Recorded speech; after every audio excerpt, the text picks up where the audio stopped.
All right, everyone, welcome to our emergency podcast recording. Obviously, a huge 24 hours for Australian cricket. For those watching on YouTube or Twitter, hello, welcome. For those listening, of course, I'm Menners. I'm joined by Jelisa, who's looking better than ever. Hi, Jelisa, how are you? I'm good. Yeah, I'm on the toilet. That's why you can't see me. No, I'm just kidding. And Paul Dennett's there. Paul, how are you? Okay, good. It's a joke, guys. Yeah, we were laughing. Hi, guys. Hello. Really concerned. I think it might have been a lag. There might have been a lag. It was the wrong time for the lag to come after your joke. What a classic lag. Yeah, classic technology. Now, everyone, we've got some viewers watching. So look, let's get into it. Firstly, this afternoon, the chairman of the board, Richard Freudenstein, and Nick Hockley held a press conference to answer some of the vexing questions coming out of this whole Paine issue. Jelisa was on the call. She bloody grilled the chairman, saying, well, Jelisa, you go. You were the one doing it. Was I that mean? I didn't realize. You're pretty fired up. I think, my main line of questioning was, and I don't assume we've got the audio, but my main line of questioning was just that why was this okay for 3 years, but now it's not? And the frustrating thing that I think is that it feels like a bit of a smother job to everyone, that they just thought they could get away with pushing this under the rug for this long until it came out in the media. So that was basically what my question was. Well, if it's not appropriate for him to be captain now, why was it appropriate for him to be captain for 3 years? And if you found that he did nothing wrong back then why suddenly do you think that he's done something wrong now? And basically the answer was that, well, if we could go back to 2018, things we'd change. We maybe wouldn't make the same decision, blah, blah, blah. But again, I sort of said, well, yeah, okay, you're not making the same decision back then, but you've had all of this time and you haven't acted on it until it came out in the media. So basically, why didn't you just back him? If you were backing him all that time, why didn't you back him? And there was a lot of sidestepping of that question and various other questions during the whole press conference. One question I thought was very interesting that was asked was, well, there was a crossover of board members that did know about it and are still there. So, do they need to explain themselves? So I have to say, all in all, I thought it was a little bit of a cluster of a press conference, because I think it's just a cluster of a situation. It just makes Cricket Australia look again a bit silly when you're only dealing with issues when they come out.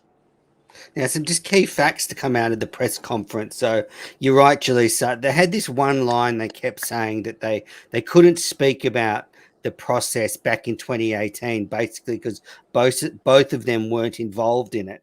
But then the chairman of the board said he was briefly made aware of the matter when he entered the board 2 years ago. So he's known about it for 2 years, but he was told the issue was resolved. Nick Hockley said he was briefed, I think, when he took over the role, and he was told the matter was resolved. But then he got the full file last Wednesday, Hockley said. So until then, he didn't know all the details of the inquiry, and they basically said they wouldn't have made the same decision. Go on. I just, why on earth not? Why weren't you aware of the full? If I'm part of that organization and I hear a little rumor, I'm like, oh, hang on a sec, I want to know what happened there, even if I wasn't around at the time. I want to know in depth. Hang on a minute. We're talking about our Australian captain. Well, what was cleared? Was it satisfactory? Because if you're claiming right now that decision might be different now, but you're not wanting to know the details after the decision was made, after you've come through, I'm just really confused about that.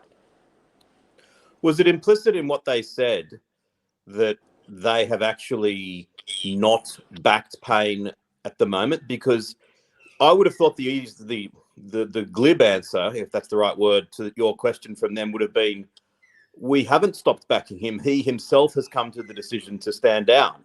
So the fact that they didn't say that, does that imply, or is it actually known, that he sort of went to them and said, will you back me? And they said no, and therefore that's why he's fallen on his sword?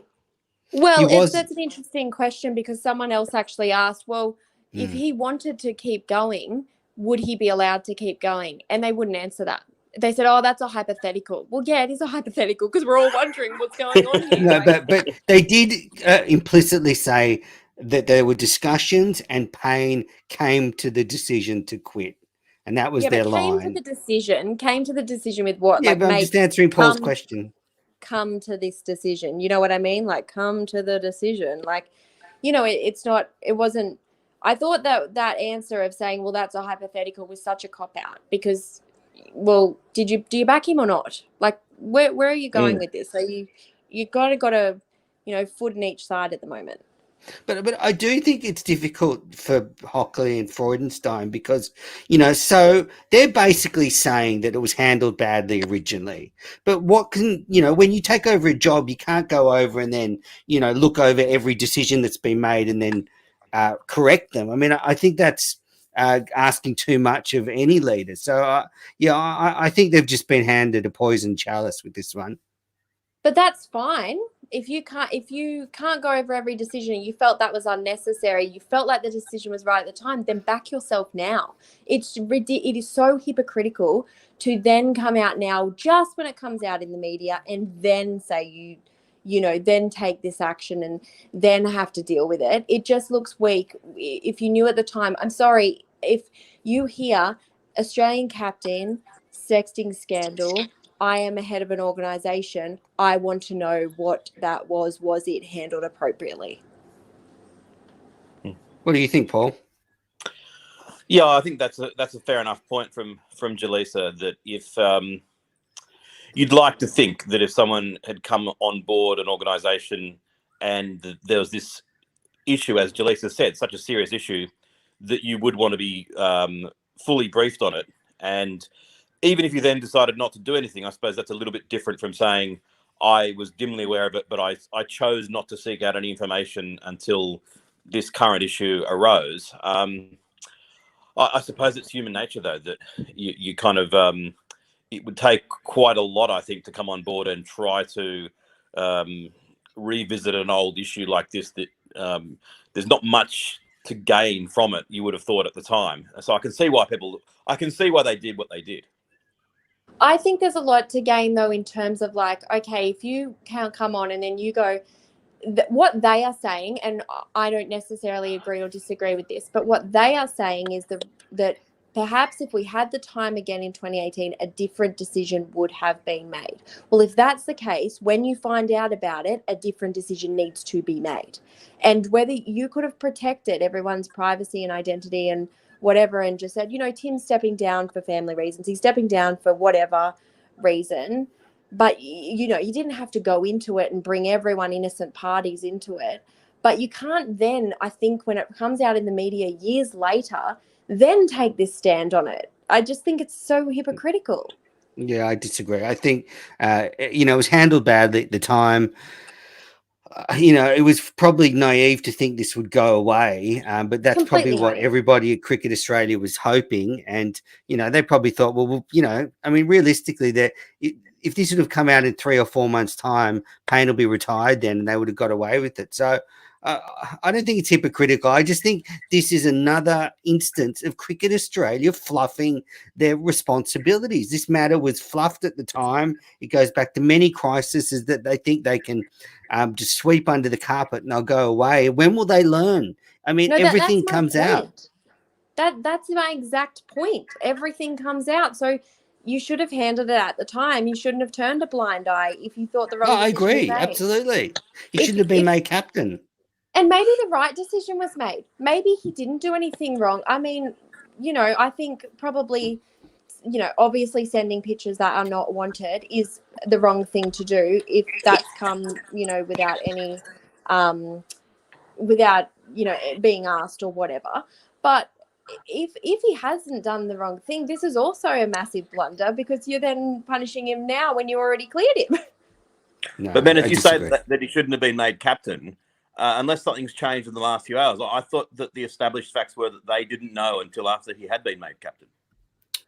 No, but perhaps when it came out, he should have been stripped to the captaincy. Sure. That's different from he shouldn't have been made captain. But I think no, I know. They didn't know when they made him captain. Yeah.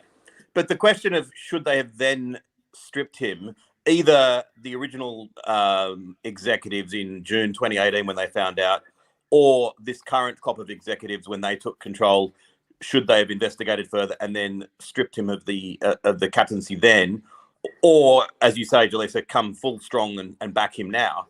I suppose the difficult thing is for any executive in either of those positions, whether it's in June 2018 or when the current crop took over, they would probably say, if you're looking at it purely from a brand damage point of view, that bringing it all upon themselves then, I don't know that they really could have been able to say he's stepping down for family reasons and kept it hush-hush, and that would still have then opened them up to the prospect of it coming out like it has done now, and then they'd be in the same situation. In other words, the damage that they would have perceived that it would have done at the time, they probably would have thought, well, if it ultimately does come out, it's probably not going to do much more damage than it does if we're open and honest about it now, which is probably partially true, I think. And I think that it's the sort of pragmatic, messy decision that probably most board members would make.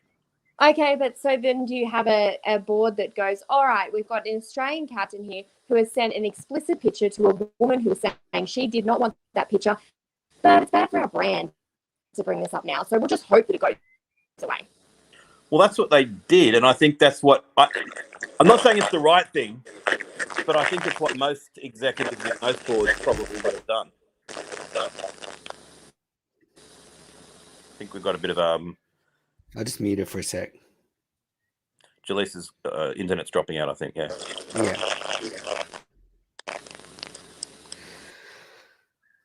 Anyway, I'll give Jalisa's internet a sec to catch up. Paul, the only thing, maybe I guess while we've got a sec, you and I recorded an episode straight after, and now Jalisa's dropped off. You and I recorded an episode sort of when the news was fresh yesterday, and we've since deleted it. But, a lot of people listened to it. Is there anything you just wanted to clarify?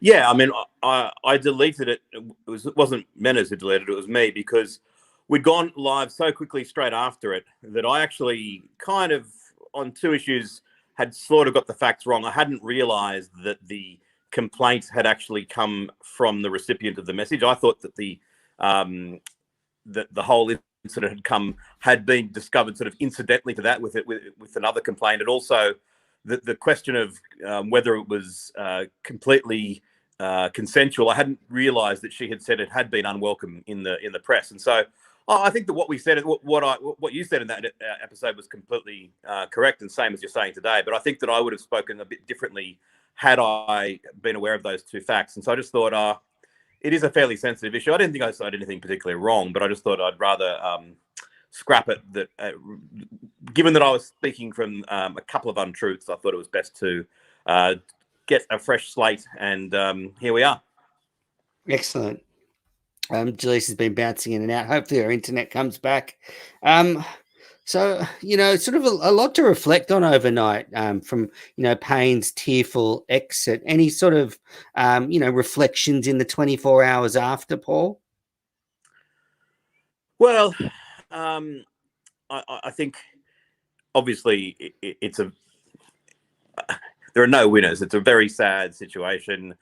And again, I think that the scenes today of him walking out of the Hobart ground with the paparazzi were taking photos of him, and he looked like he had a very sort of clenched jaw and a very strained face, and clearly not enjoying the scrutiny. And people would say, well, he's obviously brought it on himself, and he has. The notion of putting Australian Test captain and dick pic in the same sentence doesn't really sit well. So it was probably, definitely a massive error of judgment.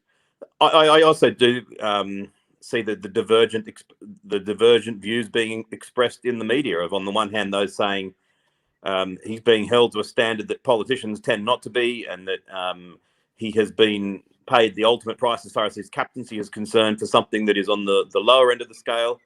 But you also see the other end of it, people saying, well, this was a picture that was sent to a party who was not welcoming of it, didn't want it, and was upset by it. And that is, once you factor that in, then you really shouldn't have much sympathy for him. So I certainly can see both sides of that viewpoint. And as I said, there's no winners in this situation. I think the timeline is that he was he sending these photos when he was just about to make his return to the test side after such a long absence. I think the morning of the test match, of the first test. Yeah, that was when he was about to break back into the side. I also, one of our listeners, Stephen Vag, was doing some digging, and Tim Paine's actually made history. He's the first Australian captain to have to retire or resign due to a kind of sex scandal. There's been various other reasons through history of why captains have left the role, but never a sexting scandal. So Tim Paine, an unwanted slice of history. And I'm just stunned that the man that was sort of seen as a cultural driver, a leader on and off the field, that this was kind of in the background. I mean, Andrew Wu, who's, an exceptional writer for the Channel 9 stable, writes that it was widely known in the game. So, that is another stain on the whole cultural review. The whole time they've had this duplicitous thing hanging over them. It is it's sort of, I don't know, makes everything seem a bit hollow. I wonder whether more will come out in the coming days, that presumably some of the best journalists are speaking to all of the people who were on the board at that time and getting the backstory of what was discussed, because it would have been quite a bombshell if, as I understand it, it was June 2018 when this became known to the powers of Cricket Australia. This was after the March Sandpaper Gate incident, so they'd appointed Paine as captain. He'd captained Australia for one test match and was then on that tour of England, that 5 one-day game, forgettable tour of England where we got hammered, and sort of at the very beginning of trying to rebuild the Australian cricket team's image. So to suddenly have this come across their desk, you would have thought that the conversations they must have had would have been pretty heated and controversial. The fact that, gosh, this is potentially just another massive black mark against cricket. If we are now going to have to sack the captain that we've appointed, it's going to be even worse than the situation we're already in. And obviously they made the decision to do nothing. There was a couple of investigations as well. Presumably they were at some level of arm's length, but it will be interesting if some of the journalists can track down people who were in that meeting who might be willing to be very candid about what occurred and why it occurred. Yeah, spot on. Can't wait to see some of that stuff come out, because it is, there's a lot of questions still to be answered. And look, the press conference today with Hockley and Freudenstein, they were washing their hands, basically saying, we disagree with how it was handled. Now, yes, there are a lot of questions in the comments, and as is the method for these live broadcasts, we'll finish our little sort of chat, what we've got lined up, and then we'll go through all the questions if they haven't already been answered. So just pop them in the comments. Thanks everybody who's watching. Now, look, when we spoke yesterday, I was very firm that I thought Tim Paine's time is now over in the Australian test side. You were a little bit more moderate on that. Has your thing changed? Because I noticed George Bailey was seen talking to Tim Paine in a grade ground in Hobart. I wonder if George Bailey was delivering the death knell, saying, well, we won't be needing you up in Brisbane. Maybe you're saying, you need to get crouch a bit lower to the spinners when the ball's drifting in, stay down low. No, I think that I was partially very strong on him staying in the side because, as I said earlier, I was under the misapprehension that it wasn't quite as serious an incident as it was. Now, yeah, it's one of these things where I don't know which way it's going to go. I can certainly see it being very, very plausible that this is the end of his test career. I'm not saying that's guaranteed. I can still see how he would front up for the first test match. But, I think that now Cricket Australia would be in the position of saying, well, on the one hand, the keepers, they're very similar in standard, whether it's Paine or Carey or Inglis or others. They all do a very serviceable job behind the stumps, and they can all bat a bit. So do we want someone who is younger and for the future and who can represent a clean break? Do we want someone who, if he's there, every moment is going to be, the cameras are going to be focused on him. There's going to be loads of questions. Pat Cummins, presumably, who'll be the new captain, is going to have that to deal with. I mean, it would be a lot easier for him to have none of that distraction in the side. So, yes, I can see how it might be the end for him, but, it may not be. And I kind of hope that it isn't. And again, maybe that'll sound wrong in a week's time, but at the moment, I think paying the price with the captaincy is a lot. It'd be unfortunate if his whole career ended as well. Yeah, I have a lot of sympathy for Paine, but he just has to go, and I don't want to see him up there at the Gabba. Mark Waugh put it succinctly when he said, he's 36 years of age, he's coming back from injury, and he's got this scandal hanging over his head. There's a lot of things against Tim Paine now. I do think this is not great timing for my man Josh Inglis, because I think Inglis is sort of gradually overtaking Carey, perhaps. But I think if they were going to pick somebody for the Gabba, I think Carey would still get the spot, because I think his actual, experience in the one-day side, his leadership. I said yesterday, was it to you or when you got off, that I had Gavin Robinson on the podcast, and he was talking about Kevin Sheedy saying, Alex Carey's a natural leader, and I think we'll need that if this is if now this has occurred. I think that will be important. So I'm sort of leaning towards Carey, and people suggested Matt Wade, but he's got a side strain. So yeah, I think it'll be Carey. Yeah, no, I wasn't. You didn't mention the Sheedy anecdote to me, but I think that it will be interesting as to when they make that announcement, that one way or the other, that if they do say, okay, well, Paine is gone, they might be keen, if they are going to say Carey, they might be keen to anoint him as put him into the side very quickly, rather than wait for it to be a potential sort of head-to-head with him and Inglis in that Australia A game. Because if they don't make that announcement and then Inglis scores a century and keeps brilliantly, then they probably have no choice but to put him in. So maybe they will make the announcement sooner rather than later. Yeah, George Bailey's been on the front foot with a lot of these decisions. We've already seen him back Marcus Harris. He said publicly he's not looking at that Australia v Australia A game as a shootout. And I think he said in the media he doesn't want these players to be playing 7 tests, where they're playing the 5 tests, but they're also playing these Shield games and Australia A games with the pressure of a test match kind of vibe. And, that's quite sensible from Bailey. Freudenstein and Hockley said the process for picking the new captain now will be a thorough process, but it will be done obviously quickly, because it has to be done before the first test. They said that they were actually, beginning this process, but they'd envisaged it being sort of taken over the summer while Paine finished off. But now it'll be done quite rapidly. So they weren't willing to make a call on whether it would be Pat Cummins, but he would seem the standout favourite. In some ways, I think they should. I mean, if they're going to go through this rigorous process, and at the end of it all, they all know what the outcome is going to be. I remember once at a very senior major Australian company that I was interested in, they had the CEO resigned, and in his resignation announcement, they announced the new CEO, and there's just no speculation. And in some ways, given that it's kind of, I can't see it being anyone other than Pat Cummins. I haven't heard a single person say that they think it will be anyone other than Pat Cummins. They might as well just announce it and get it done, I think. Yeah, I wonder. Jelisa Apps has joined us. How are you, Jelisa? Oh, this technical life, I'll tell you what. Yeah. So, Jelisa, we'll just... what haven't you missed? But we were just sort of talking about who might be the next captain. I outlined that Freudenstein and Hockley are going to go through the process now. Paul thinks it should be Cummins, and they should announce it quite quickly. Who do you favour?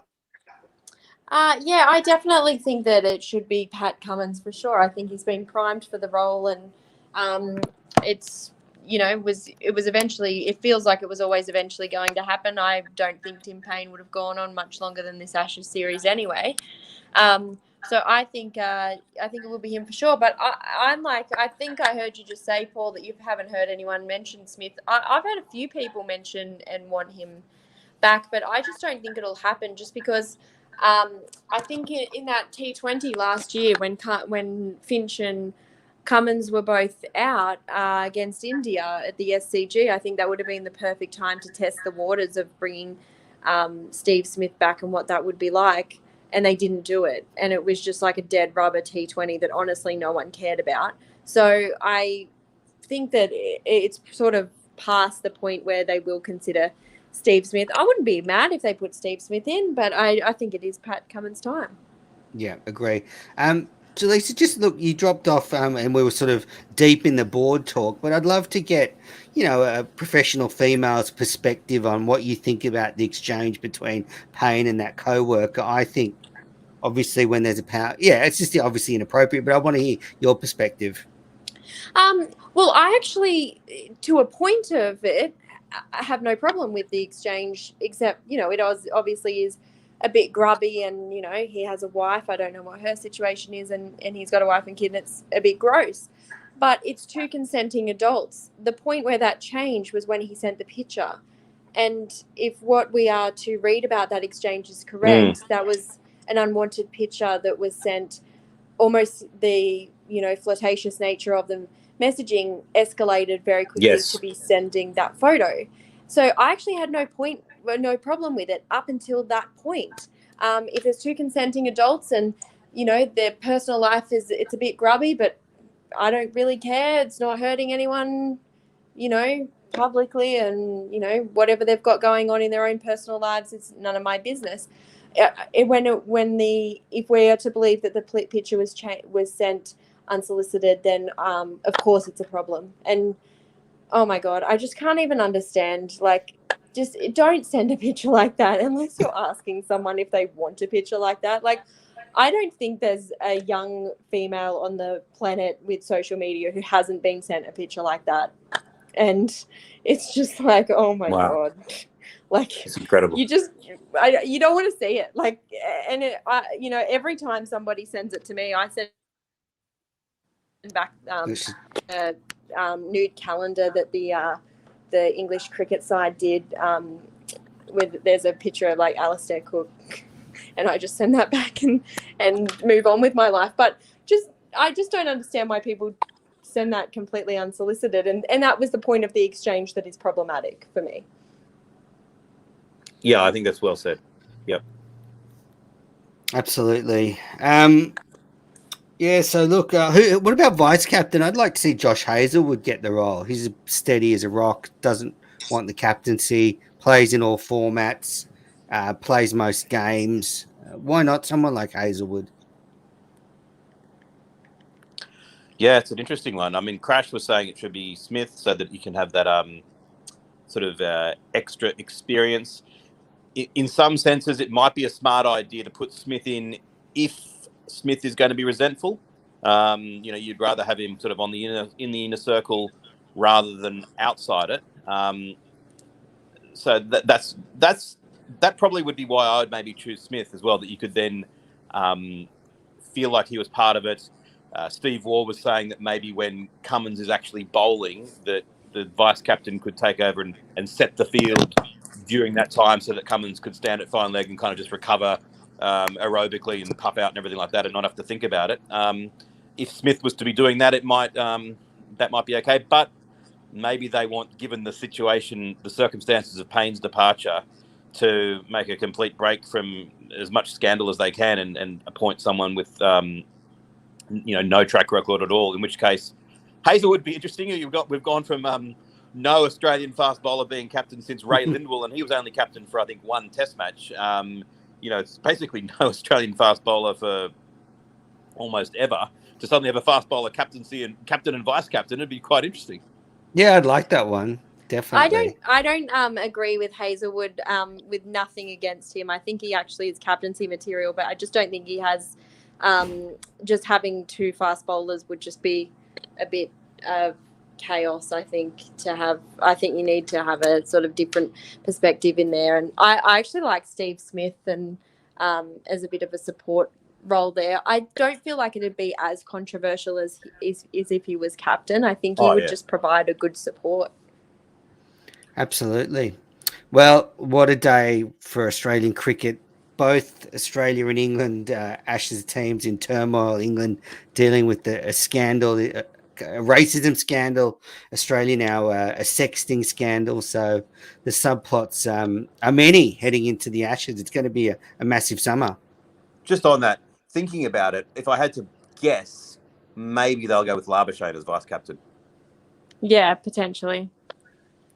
He would be a good one, but Warner can't do it. The other opener's not settled.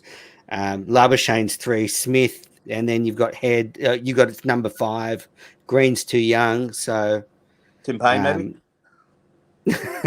He won't be there. I don't believe Paine will be. I mean, maybe they'll select him out of loyalty, but I actually don't think he deserves a place in the side. Not because of this scandal that's come out. Obviously, he's paid the price for that, but just because I don't think he's in the best form and hasn't been for quite a while. I'd really like to see Alex Carey be given a shot. Yeah, agree. We talked about that while you dropped off. But, okay. No, it's good. I'm glad you threw that in. So, any other points you two want to hit before we wrap this up? Thanks everybody who's watched. Obviously, we'll be getting again together next week for a proper podcast, but we just couldn't not talk about this. It's cricket just never stops. I've got nothing else. I'm ready to go to the questions. Unless Jelisa, you've got something to say? No, I'm happy to answer a few questions. All right, let's go. I think we've kind of answered actually most of them. Okay. so yeah, they've all. So thanks everybody that have fired them in. But they're all sort of the topics we've covered. So look, thanks everybody for watching. The tech's failing us. So back soon. Bye. Bye.